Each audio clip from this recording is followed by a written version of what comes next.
Hello, it's Kristen with Nobody's Writing, of course. I'm just going to talk about my daughter's third day of sleeping in her own bed because it's important that I do. So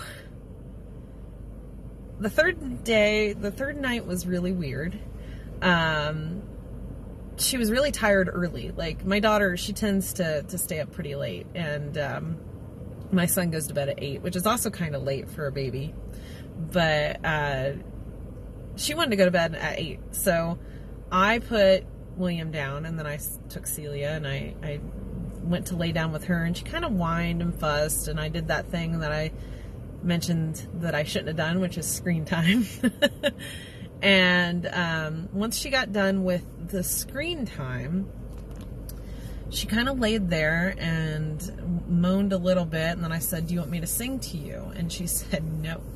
Like, just kind of, it was actually kind of mean. It was like, no. And it's so funny because the night before she had said she wanted me to sing, so I sang to her. So I was kind of like trying not to get offended. You know? I was like, is it my voice? You know? But she said no, and we laid there for a few more minutes, and then she said, "Hold my foot."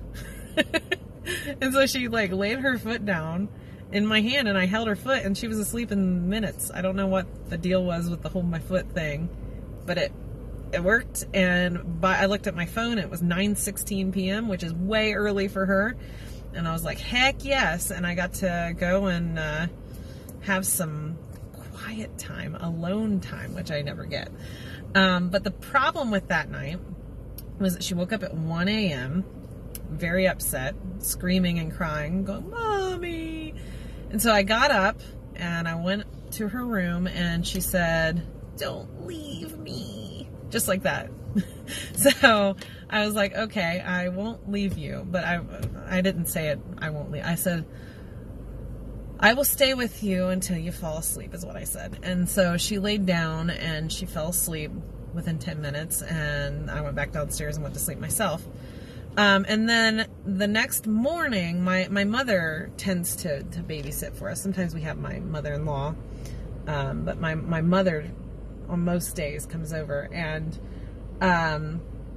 my daughter, when she got home, wasn't in her bed on the monitor, and my mom freaked out. She was like, "This baby walked off," or somebody walked off with this baby, and she sent me this like frantic text. And it turns out that at some point she had come downstairs all by herself and crawled into bed with her daddy. And I was really upset because I thought, wow, this is a big setback for her to, you know. But of course, thinking about it rationally, it's like, doesn't every kid do that at some point? I have memories. I have memories of being like 8 years old and being like, "Mommy, can I climb into bed with you?" You know?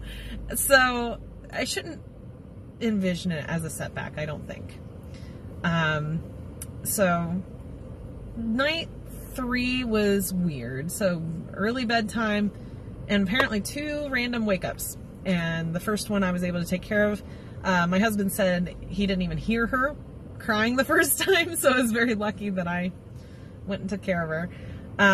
And so in a few minutes I'll explain night 4 to you, and we'll be done with the quick catch-up, and hopefully I can do these once a day.